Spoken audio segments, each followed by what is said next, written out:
I was tempted to maybe commit suicide because they weren't stopping. The figures are quite misleading and often presented that paedophile hunters are getting really good results, where actually I would argue they're increasing the risk. This gentleman's going to come expecting to meet a 13-year-old child, and he's going to be greeted by 5 men in bulletproof vests.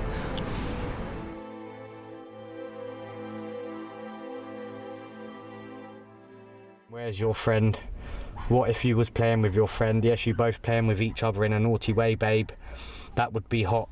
But you know what would be really hot? All three of us in the same bed. Proper grooming. Proper grooming, yeah. It's very difficult to not lose your temper. As you can see, just reading them, it's making me shake a little bit with anger, because we've all got kids, and imagine this, if this gentleman was actually speaking to a 13-year-old child, how violating that is. As a team, we've had to put a lot of our emotions aside whilst doing this, because it can become very easy to lose focus and snap, if you like, especially when you're in the presence of these creatures. The National Crime Agency have revealed there are 80,000 paedophiles in the UK who pose a threat to children online. So like-minded citizens, labelled as paedophile hunters, have taken it upon themselves to expose these individuals. Through setting up fake social media profiles posing as children aged 10 to 14, they sit and wait for an adult to speak to them explicitly, slowly collecting enough evidence until they can bring them to justice. For all you know, there could be a sexual predator living on your street, and you'd have no idea. That's why these groups have spent years exposing them to their followers, which has led to a massive increase on predatory convictions made using hunting evidence. But it's not without its controversies. Rife with legal issues such as the nature of live streaming stings, entrapment laws and their potentially aggressive techniques, paedophile hunting is still yet to be fully accepted by the police. So I want to explore this dark corner of online activism and see the possibility of the police forming a relationship with these groups. I've come to meet Justice for Children, a family-run hunting team who will be taking me with them on a sting. They will be exposing a suspected paedophile who believes he's been talking to a 13-year-old girl live on social media to their 20,000 followers. The plan tonight is to turn up at this address. The suspect who's been online sending us naked pictures of himself to the decoy who he thinks is a young girl. We'll go to his address. We found his address. We'll go there. We'll stake the address out for a little while.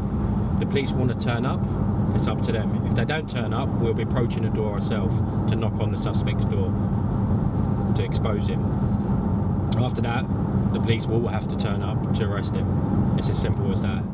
I wanted to see how the police viewed these groups, so I'm here at the Kent Police Headquarters to speak to DCI Lee Whitehead to hear his opinion on whether he could ever see a relationship being formed with hunting teams and the police. The police are based upon working on information from members of the public. So, like I said, citizen-minded people who give us information, we need that information. Without it, we can operate properly. All I would ask is that they do not gather that information by putting themselves at risk, putting their own children at risk, or holding on to information they may have for any longer than they have to, because any time spent sitting on that information could put another child in jeopardy. Clearly, because of the amount of groups, that they need to have some sort of management. I don't see them stopping. And again, I understand the motivation for a lot of people doing it. A lot of them have been victims in the past. A lot of them are concerned parents. So I don't want to necessarily say it should never happen, but we do need to be very, very careful how we do it, because otherwise you're going to lose cases at court, and in the process you're going to endanger other people or not recognise safeguarding risks. The police have very little reason to criticise the groups. Avalon, well, if you put these individuals on live stream, you're exposing their address, their home, before they've been thoroughly investigated.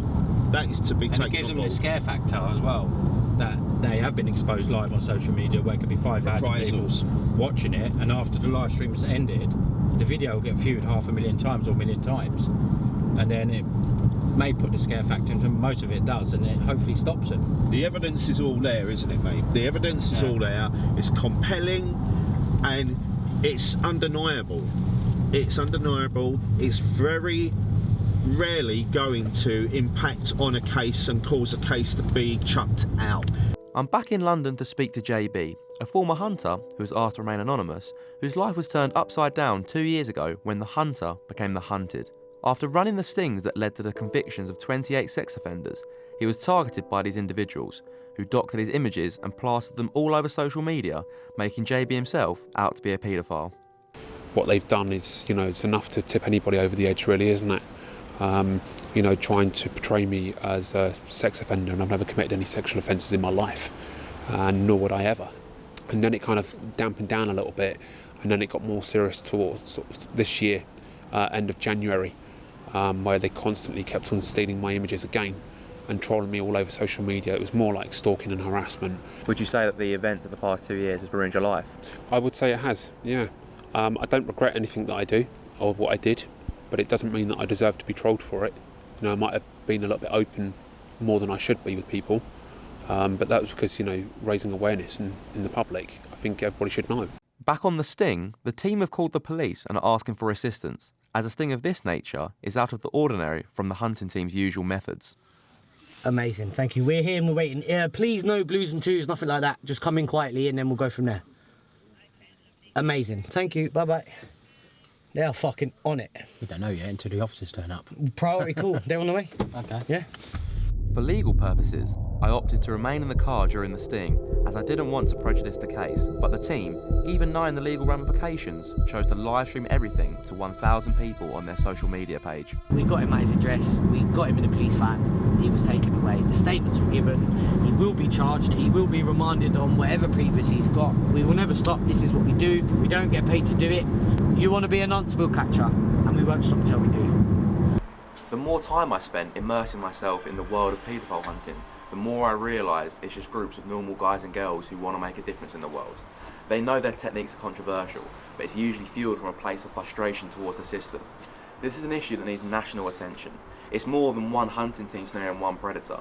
I've seen firsthand a suspected paedophile taken off the streets, but for how long?